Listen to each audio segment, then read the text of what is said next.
This video is brought to you by Cool green clothing coming straight up out of that DMV.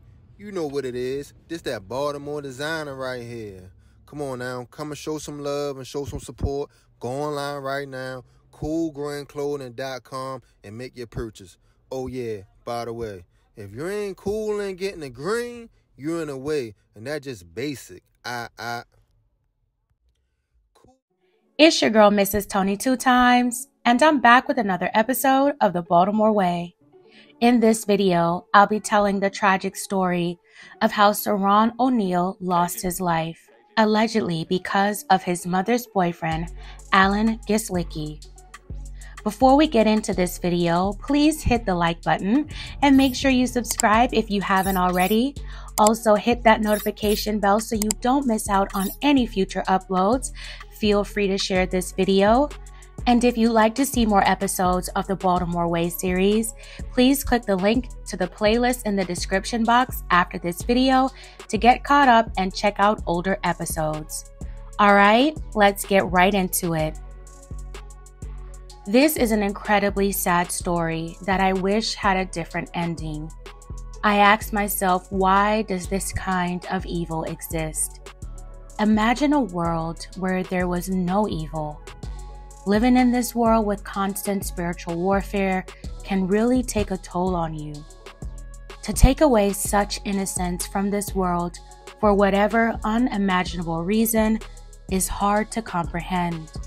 But due to humanity's inherently evil hearts, unfortunately, these kinds of stories will always exist.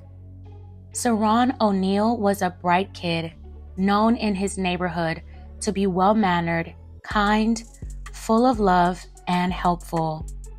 His smile would bring light to any dark day. The first grader who attended James McHenry Elementary Middle School was so smart for just 6 years old. Seron had a special bond with his mother and loved her very much. He enjoyed getting the mail for her from the mailbox and for the other neighbors on the 2000 block of Deering Avenue in South Baltimore. Although the adults usually stayed to themselves, the children of the neighborhood enjoyed playing with each other. Neighbors would often see Seron playing with the other kids outside, playing hide and seek, and riding his little dirt bike. If Seron wasn't outside playing, he would spend his time playing Roblox. We all know how much these kids love Roblox. Seron also loved dancing and making videos on his mom's phone.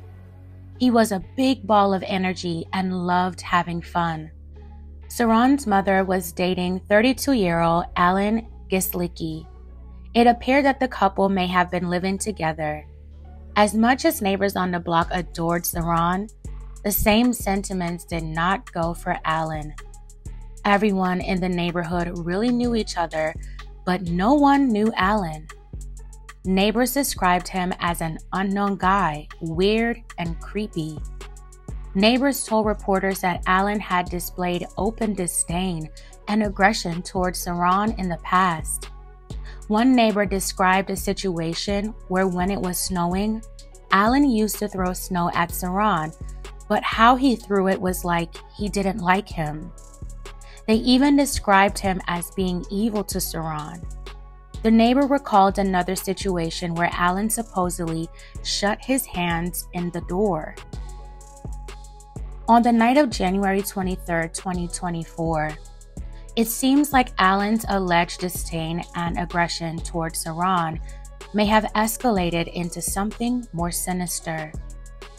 At around 9:20 p.m., Baltimore police responded to a home on the 2000 block of Deering Avenue for a report of a potentially fatal incident inside the home.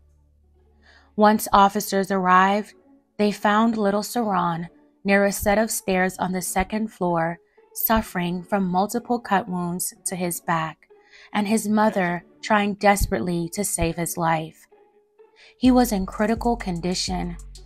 Emergency personnel joined in the efforts to render aid to Seron. He was then rushed to Maryland Shock Trauma, where he sadly didn't make it.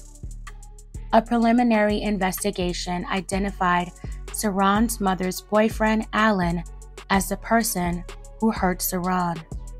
He had already fled the scene by the time law enforcement arrived. Neighbors described what they heard and saw that night as unbelievable and devastating. One neighbor told reporters that the mother's oldest son came over and knocked on their door and said he needed help. They were asked if they called the police, and they replied yes, they did. Police were able to get a description of the car Alan was driving. Officers made a traffic stop not too far from the scene. Alan got out of the car and started running. After a brief foot chase that ended on South Carrollton Avenue, Alan was arrested. Court documents said that Alan had blood on his hands and clothes and declined to interview with police. Witnesses were able to identify him as a suspect during a double-blinded lineup. According to further investigations, 6 hours before this tragedy, at around 3:20 p.m. on January 23rd, Alan was involved in a traffic stop where he crashed his car into a pole on Hanover Street. Someone called 911 to report that he appeared to be under the influence. According to law enforcement officials, the call was handled by an officer and they were able to view body-worn camera footage. The officer asked if he needed medical attention, and Alan refused. The officer moved on and completed the call, according to reports. Alan was not taken into custody. His car was towed and someone picked him up. Officials say that is all a part of the investigation.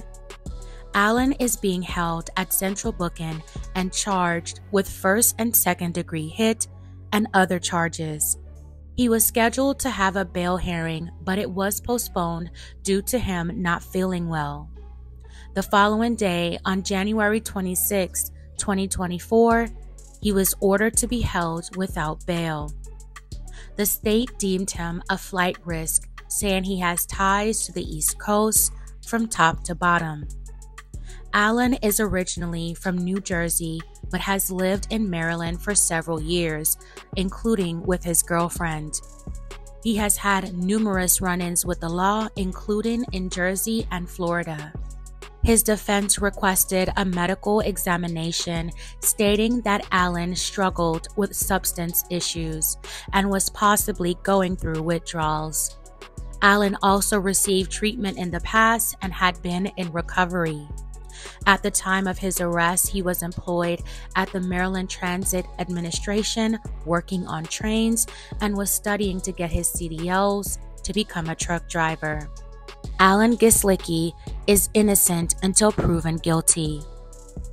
Fam, this is such a terrible situation and tragic outcome. May sweet little Seron rest in peace. My deepest condolences to his family and loved ones.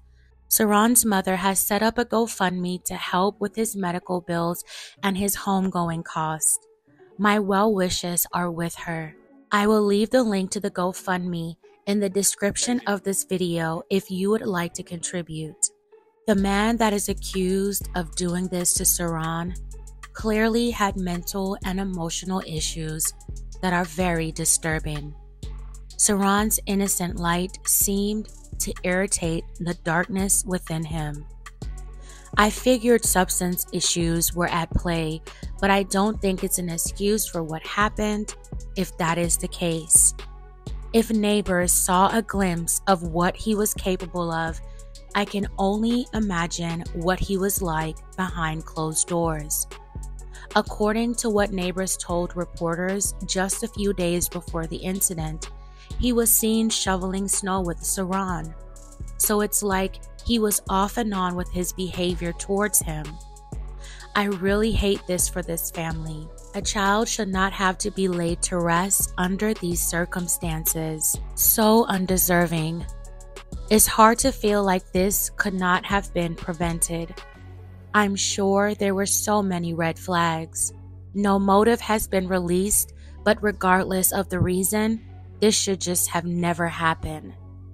I truly send my well wishes to this entire family. I hope that justice is served for Seron. Fam, I have so much more that I can say, but I'll let you respectfully share your thoughts on this in the comments. All right, fam, that's it for this episode of The Baltimore Way. Remember, if you'd like to see more episodes of The Baltimore Way, click the link to the playlist in the description box to get caught up. Thank you all so much for watching and making it to the end of this video. Please don't forget to like, share, and subscribe. This is your girl, Mrs. Tony 2 Times, and I'm out.